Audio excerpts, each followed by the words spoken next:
Technique easy এডুকেশনের পক্ষ থেকে তোমাদের জন্য রইল অনেক অনেক শুভকামনা। এখনকার পর্বে আমি সামান্তরিক ক্ষেত্রের ক্ষেত্রফল নির্ণয়ের যে সূত্র আছে সেই সূত্র নিয়ে আলোচনা করব। দেখো যে ব্যাপারটা ভূমি ও উচ্চতা যদি দেয়া থাকে তাহলে সামান্তরিক ক্ষেত্রের ক্ষেত্রফল নির্ণয়ের সূত্র হচ্ছে ভূমি গুণ উচ্চতা।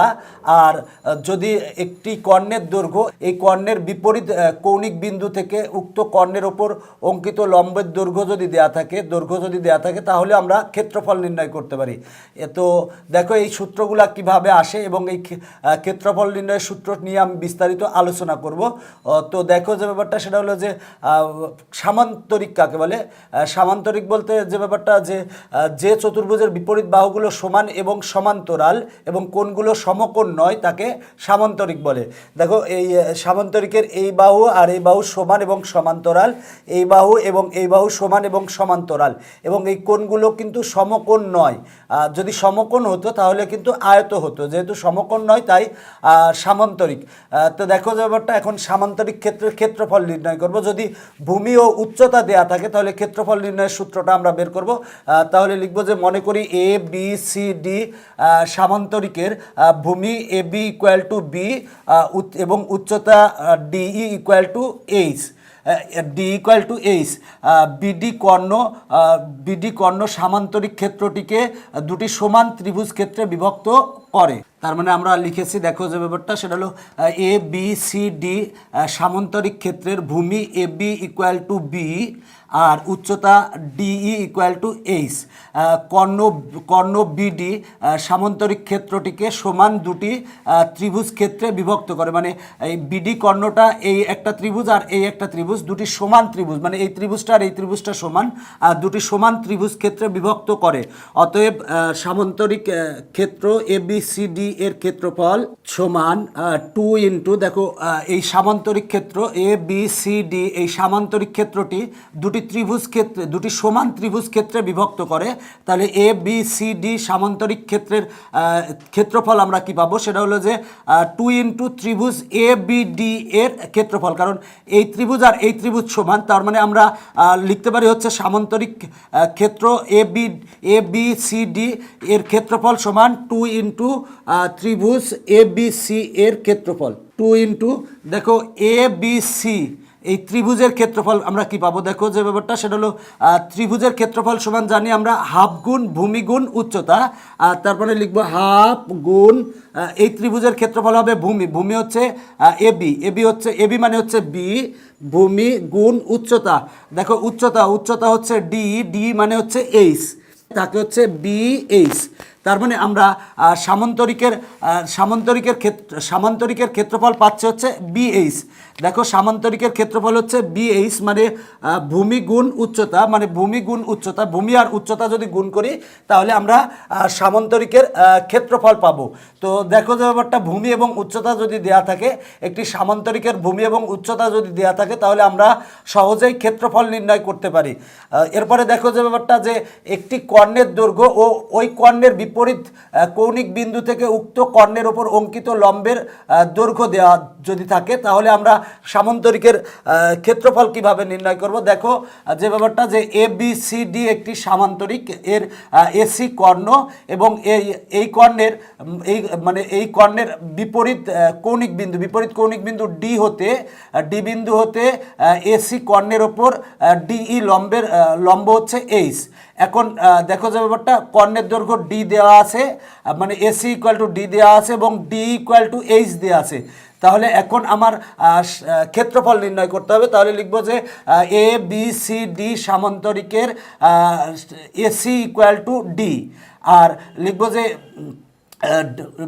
বিপরীত কৌণিক বিন্দু ডি হতে এসি এর ওপর অঙ্কিত লম্ব ডি ইকুয়াল টু এইচ। দেখো যে ব্যাপারটা আমরা লিখছি এ বি সি ডি সামান্তরিক ক্ষেত্রের কর্ণ এসি ইকুয়াল টু ডি, এর বিপরীত কৌণিক বিন্দু ডি থেকে এসি কর্ণের ওপর অঙ্কিত লম্ব DE equal to H. AC কর্ণ সামান্তরিক ক্ষেত্রটিকে দুটি সমান ত্রিভুজ ক্ষেত্রে বিভক্ত করে। অতএব সামান্তরিক ক্ষেত্র এ বি সি ডি এর ক্ষেত্রফল সমান 2 ইন্টু ত্রিভুজ এ সি ডি এর ক্ষেত্রফল। ত্রিভুজ এ সি ডি এর ক্ষেত্রফল। দেখো এ বি সি ডি সামান্তরিক ক্ষেত্রের ক্ষেত্রফল সমান কি হবে, দেখো এই ত্রিভুজের ক্ষেত্রফল প্লাস এই ত্রিভুজের ক্ষেত্রফল, কিন্তু এই দুইটা ত্রিভুজ সমান, তাহলে লিখতে পারি 2 ইন্টু ত্রিভুজ এ সি ডি এর ক্ষেত্রফল, মানে 2 ইন্টু এ সি ডি ত্রিভুজের ক্ষেত্রফল। তাহলে 2 ইন্টু দেখো এ সি ডি এই ত্রিভুজের ক্ষেত্রফল সমান জানি আমরা, ত্রিভুজের ক্ষেত্রফল সমান জানি হাফ গুণ ভূমি গুণ উচ্চতা। তাহলে এই ত্রিভুজের ভূমি কিন্তু হবে এসি, দেখো এ সি ডি এই ত্রিভুজের ভূমি হবে হচ্ছে এসি, এসি মানে হচ্ছে ডি, তার মানে হাফ গুণ ডি গুণ উচ্চতা, উচ্চতা হবে হচ্ছে ডিএইচ, ডিএইচ বা ডিই, ডি ইকুয়াল টু হচ্ছে এইচ, তার মানে এইচ।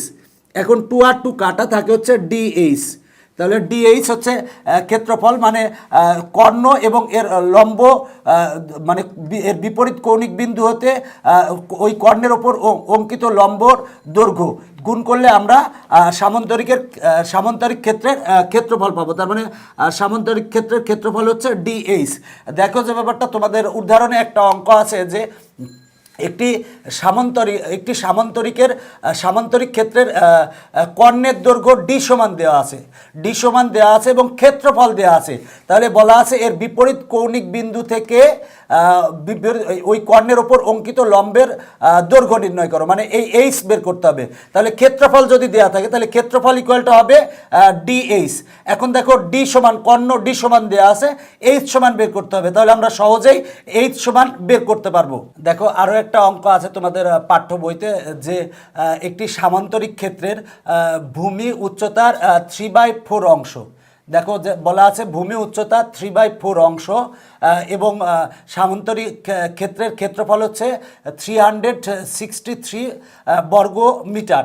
এখন বলা আছে যে সামান্তরিকের ভূমি ও উচ্চতা নির্ণয় করো।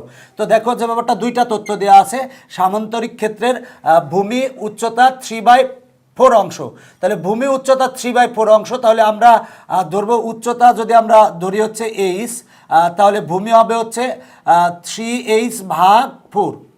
এখন ক্ষেত্রফল কত হবে, দেখো ক্ষেত্রফল সমান আমরা জানি ভূমি গুণ উচ্চতা, তার মানে ক্ষেত্রফল হবে 3h, দেখো এটা গুণ হবে মানে 3h²/4 আমরা পেলাম ক্ষেত্রফল। প্রশ্নমতে এই ক্ষেত্রফল ইকুয়ালটা আমরা এই ক্ষেত্রফল লিখবো, লিখলে এইচ এর মান পাবো, এইচ মানে আমার উচ্চতা, এইচ এর মান এখানে বসাই দিলে আমরা পাবো হচ্ছে ভূমি। দেখো তাহলে উচ্চতা এবং ভূমি পাচ্ছি, তার মানে অ্যান্সার চলে আসবে। তো এই টাইপের অনেকগুলো অঙ্কই আমি তোমাদের সলভ করিয়েছি, তো ওই অঙ্কগুলো যদি পারো দেখে আসতে পারো। আর এই পর্বগুলো মূল কথা হচ্ছে যে কিভাবে সূত্রগুলো আসে সেগুলো জানানোর জন্য এই পর্ব করা। তোমরা চেষ্টা করবা যে এগুলা বুঝে রাখার, বুঝে সূত্রগুলা প্রয়োগ করার, এতে তোমাদের জন্য উপকারে আসবে। পরবর্তী পর্ব দেখার আমন্ত্রণ জানিয়ে এখনকার পর্ব আমি এখানেই শেষ করছি। Bye bye.